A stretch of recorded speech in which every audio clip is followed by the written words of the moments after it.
Assalamualaikum warahmatullahi wabarakatuh. Hari ini kita akan memperingati Isra wal Mi'raj Nabi Muhammad SAW. Check it out. Di situ dibahas bagaimana cara bersuci.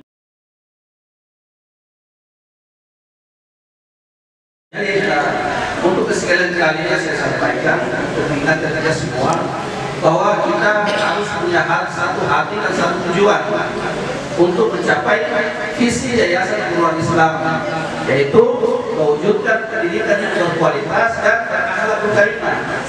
Siswa mencari menjadi cerdas dan berakhlak. Ini dua hal yang kita harus berjalan bersama-sama.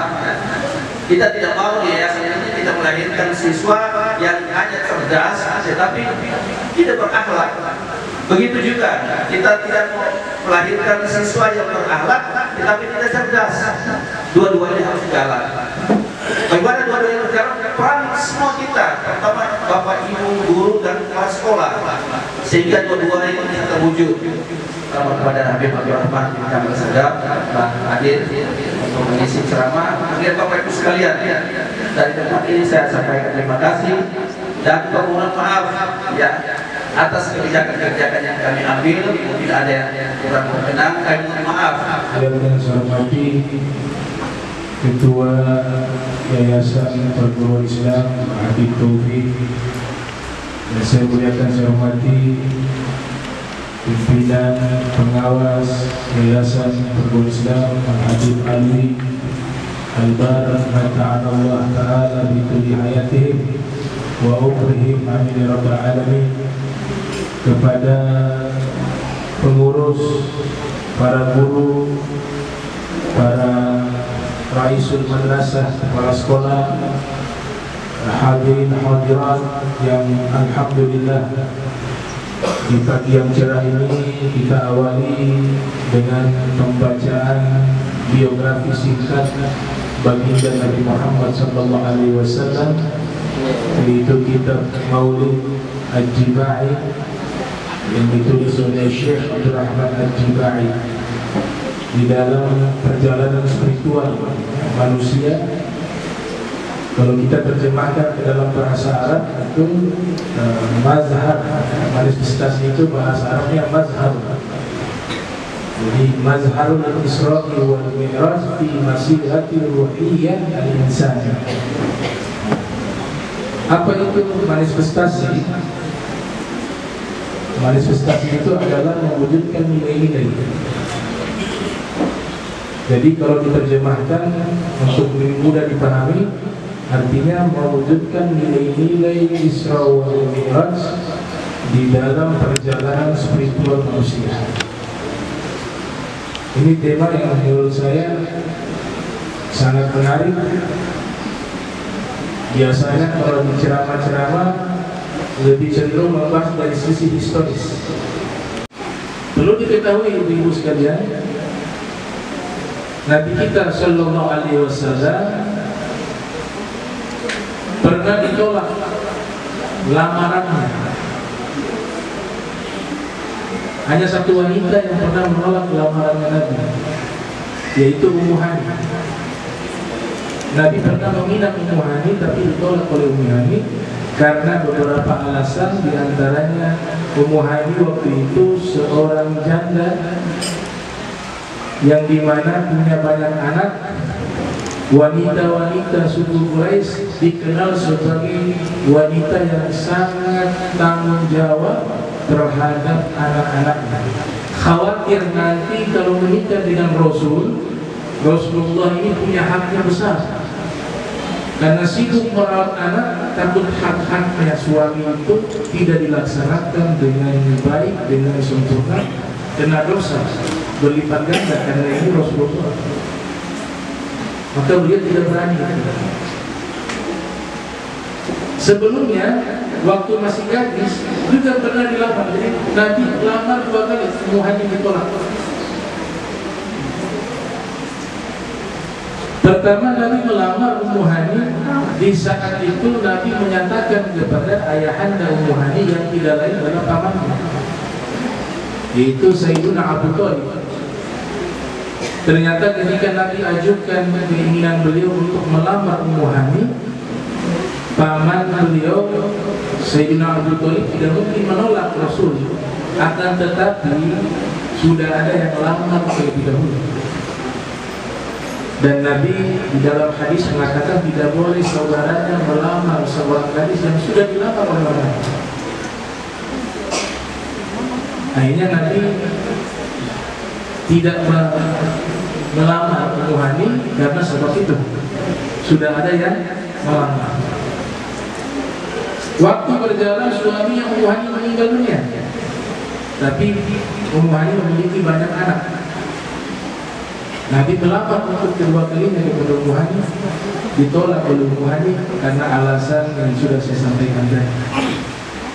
Nah, ini sekedar gambaran bahwa Nabi berangkat di rumahnya. Itu suatu hal yang luar biasa. Disebut di dalam Al-Quran minal masjidil haram. Al-Hafiz Ibnu Katsir yang lahir tahun 700 Hijriah, wafat 774 Hijriah, menyatakan bahwa minal masjidil haram ay fi baiti Ummi Hani. Yang dimaksud Masjidil Haram di situ yaitu di rumahnya Ummi Hani. Malaikat datang sebelum melakukan perjalanan Al-Isra, dibelah, dioperasi dadanya Nabi. Itu dikatakan dikeluarkan hatinya Rasulullah. Kemudian dicuci sebanyak 3 kali. Mereka katakan cucian pertama diisi dengan iman, dan cucian kedua diisi dengan hikmah, cucian ketiga diisi dengan ilmu. Saya tidak sebut urutannya, tapi 3 ini yang diisi dalam hati Nabi. Inilah isyarat nilai-nilai spiritual yang pertama. Puncak dari perjalanan Al-Isra wal Mi'raj adalah perjumpaan Nabi dengan Allah. Dan itu adalah satu isyarat bahwa seorang hamba ini jika dia ingin dekat dengan Allah, maka yang pertama syarat mutlaknya adalah tathhirul qalbi. Dia harus sucikan hatinya, bersih, suci.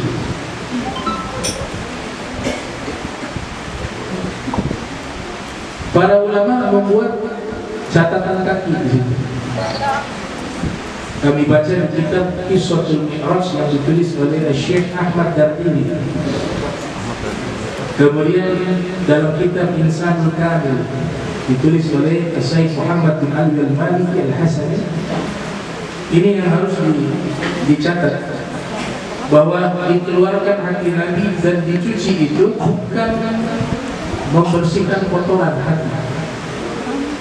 Karena tidak ada manusia yang hatinya paling terbaik yang pernah Allah ciptakan seperti hatinya Nabi Muhammad. Golongan orientalis,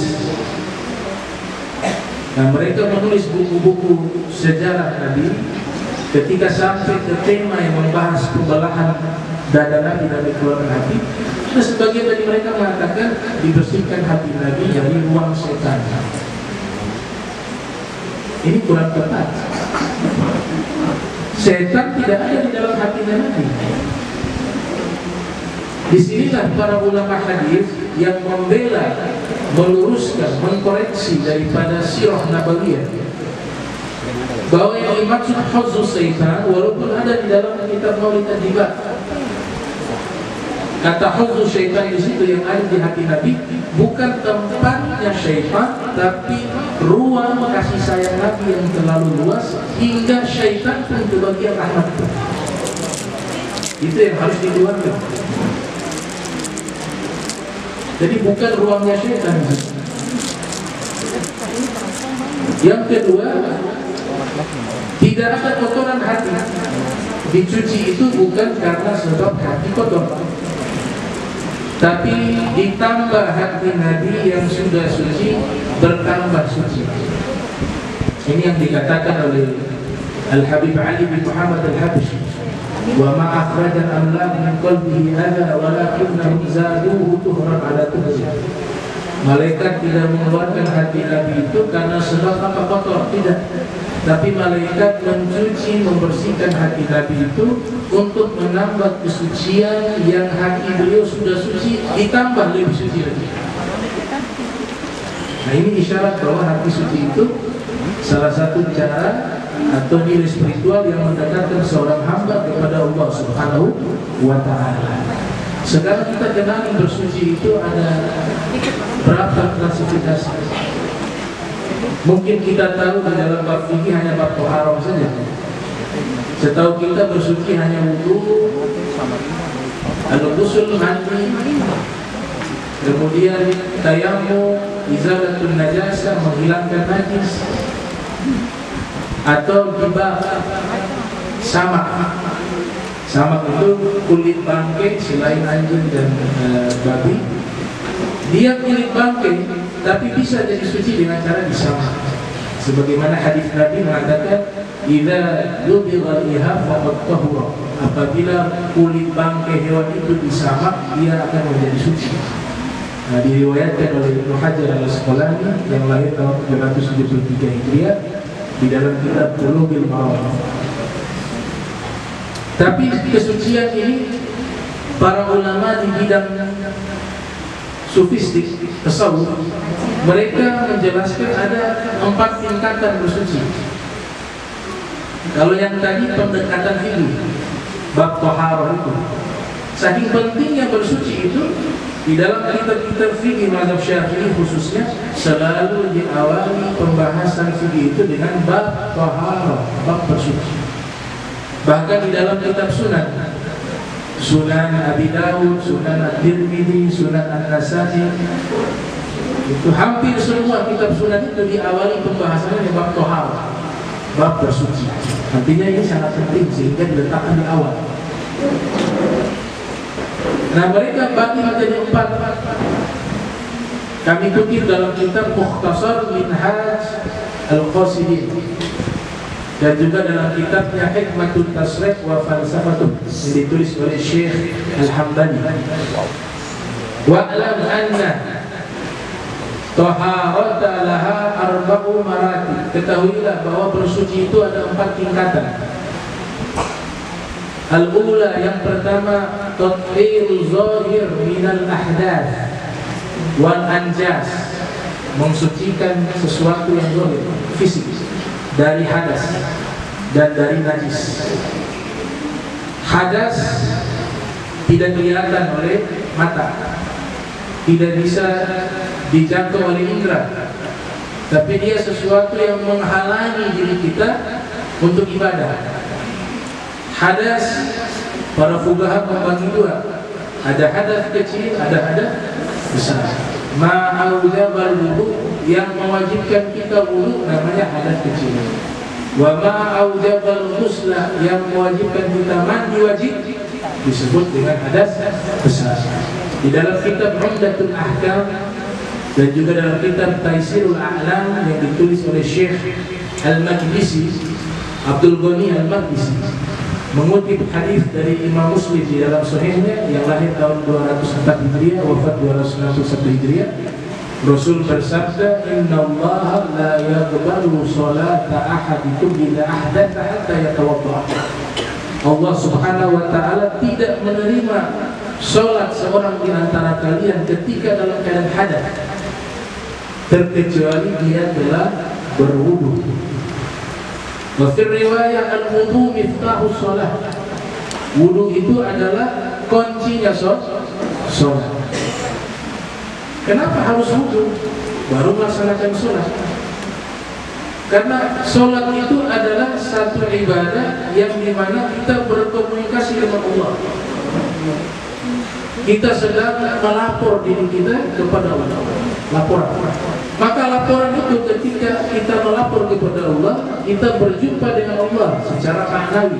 Perjumpaan itu harus suci, maka diawali dengan wudu. Kalau tidak suci tidak bisa. Itu filosofinya di dalam sholat. Tingkatan yang kedua, kata ulama, bersuci yang tingkatan yang kedua, ats-tsaniyah tathhirul jawarih minal dzunubi wal afat, mensucikan anggota tubuh dari dosa-dosa. Itu juga adalah bersuci. Tingkatan yang ketiga, tathhirul qalbi, minal akhlaqil madhmumah warradha'il, mensucikan hati dari akhlak-akhlak yang tercela, yaitu penyakit-penyakit hati.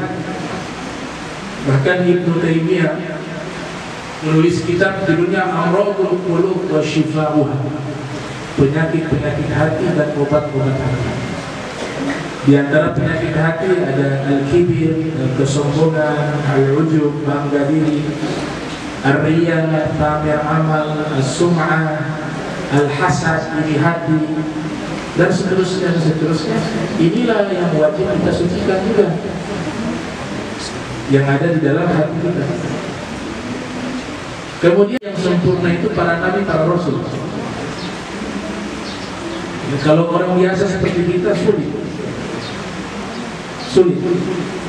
Kita level yang 3 tadi, yang ke-1 bersuci, ke-1, ke-2, ke-3 itu sudah alhamdulillah. Itu sudah luar biasa.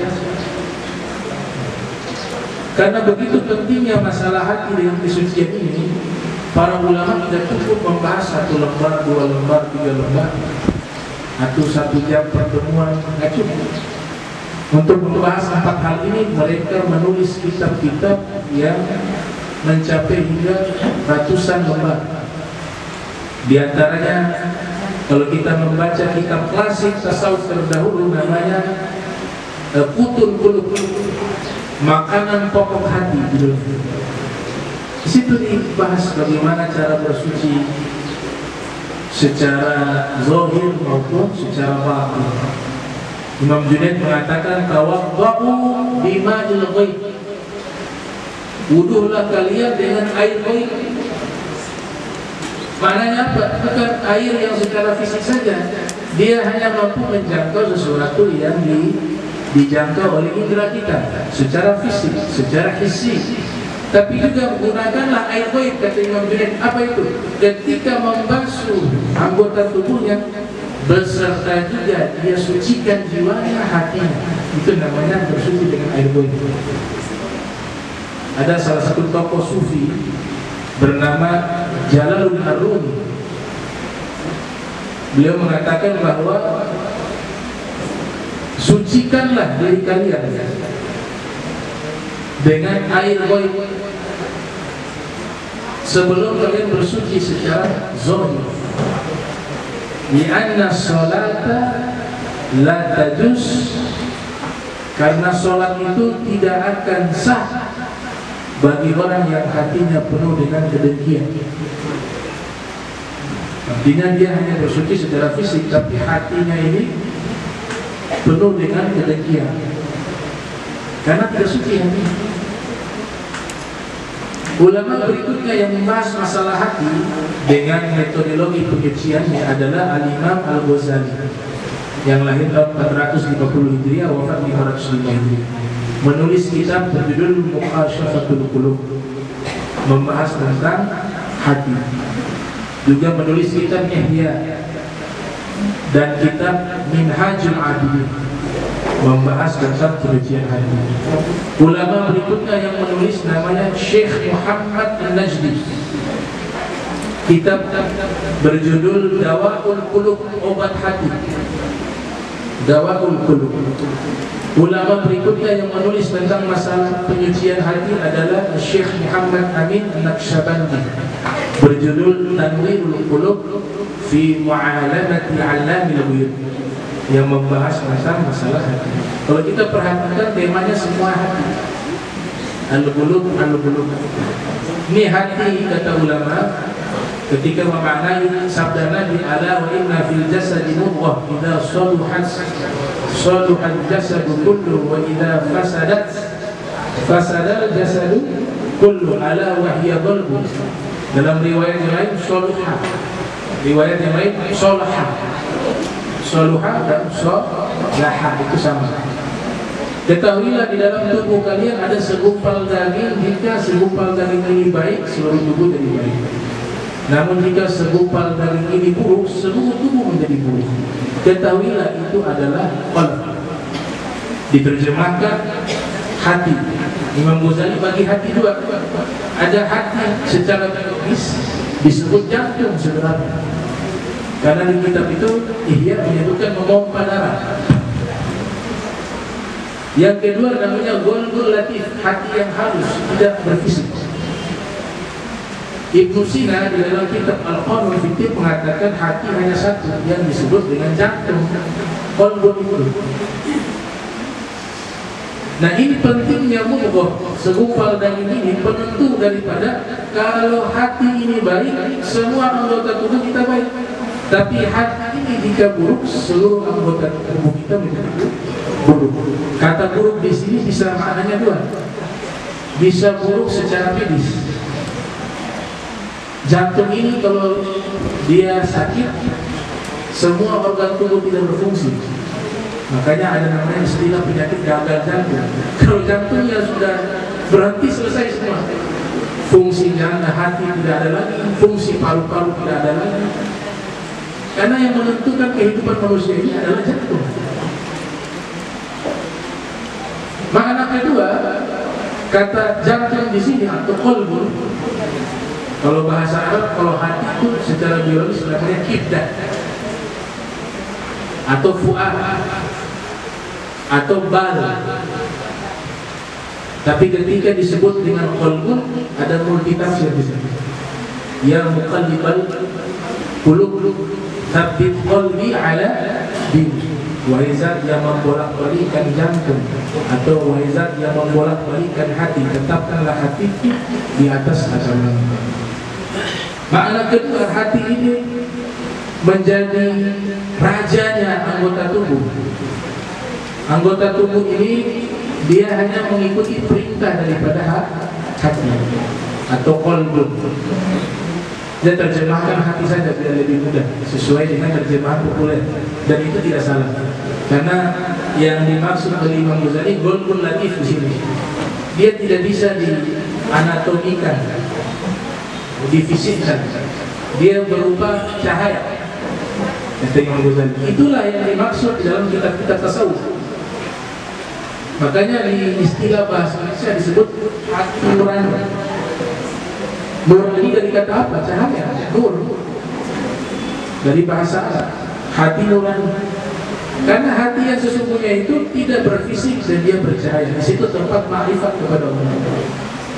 Di situ tempat pandangan Allah.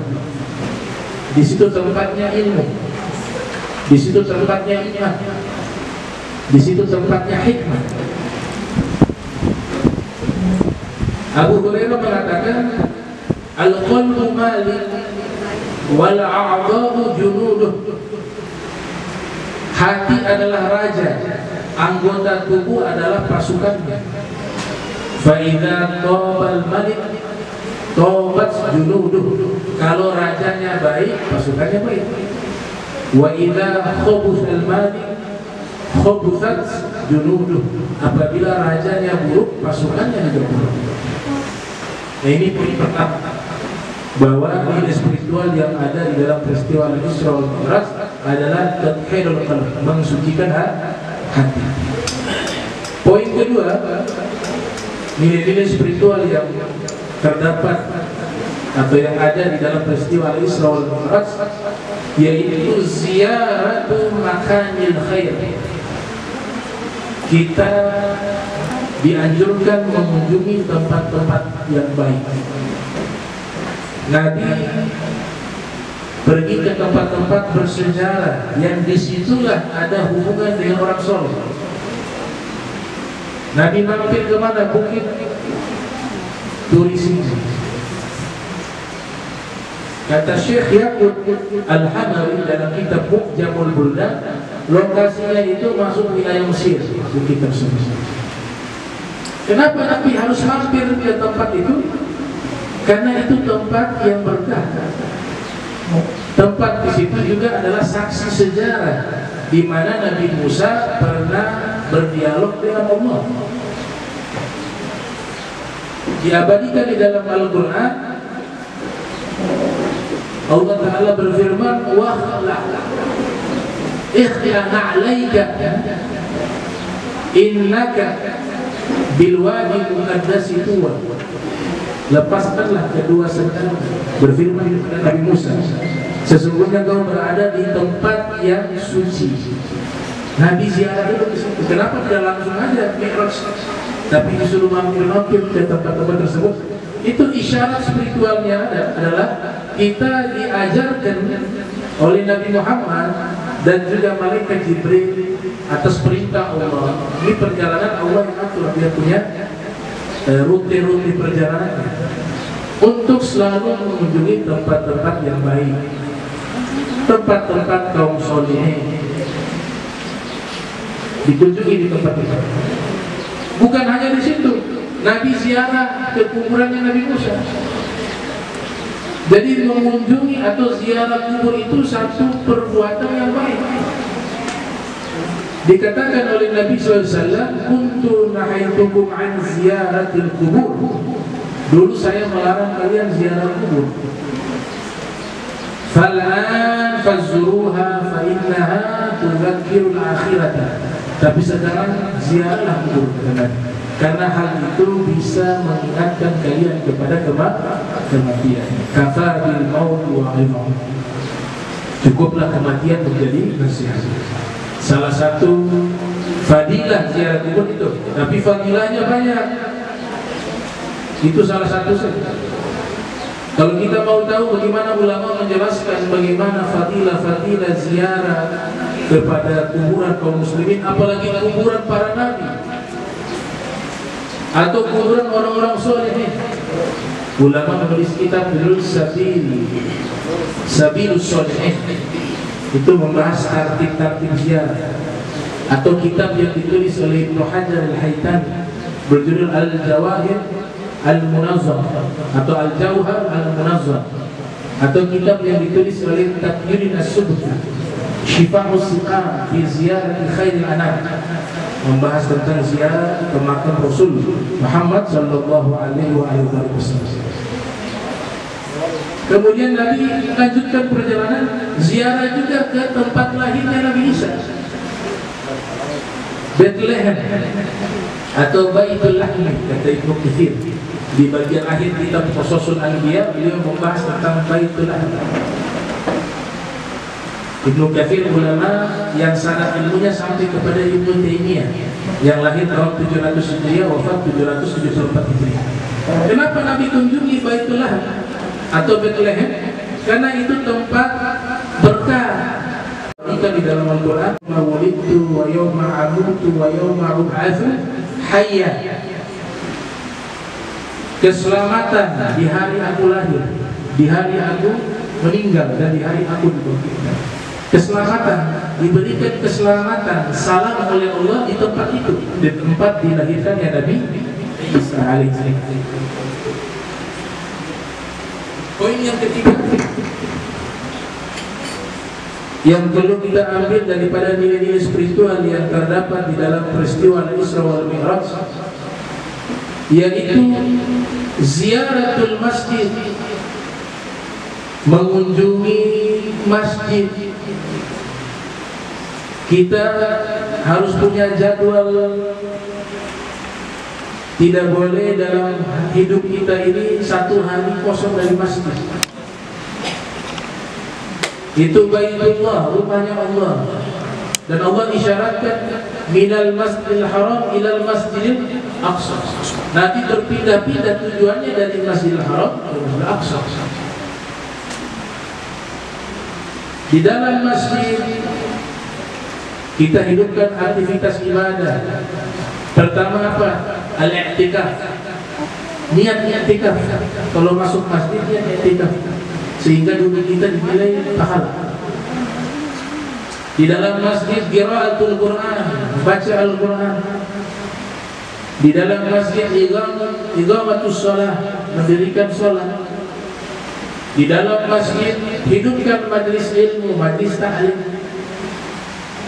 Ini yang Nabi katakan di dalam hadis yang diriwayatkan oleh Imam Bukhari dan diriwayatkan oleh Imam Muslim di dalam sahih mereka, la tushaddu rihal illa ila thalathati masajid. Masjidil Haram wa Masjidil Hadza wa Masjidil Aqsa.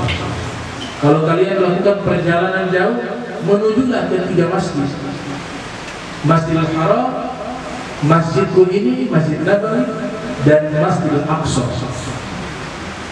Jadi makmurkan umur kita banyak berada di dalam masjid,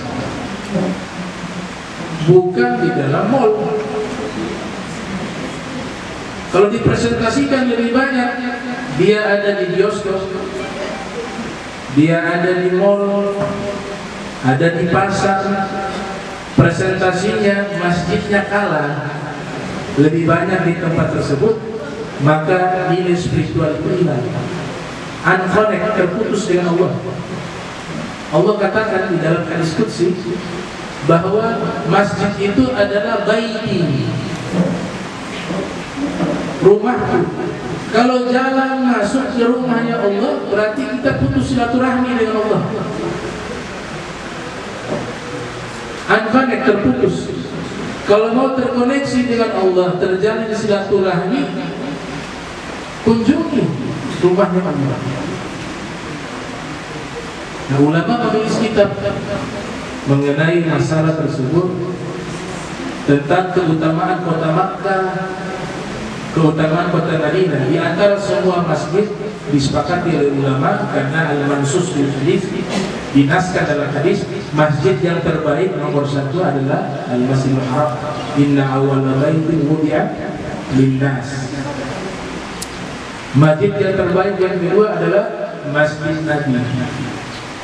Yang ketiga adalah Baitul Maqdis atau Al-Masjidil Aqsa. Kalau masjidnya yang terbaik itu. Tapi kalau tempat yang terbaik dengan zatnya adalah tempat yang menampung jasad Nabi Muhammad. Imam Malik pernah ditanya, mana lebih afdal, lebih utama, apakah Al-Masjidil Haram ataukah Masjid Nabawi? Imam Malik mengajar di Masjid Nabawi, bermukim di kota Madinatul Munawwarah. Kata Imam Malik, kalau yang kau maksudkan masjid dengan masjid, tentu yang lebih afdal Masjidil Haram.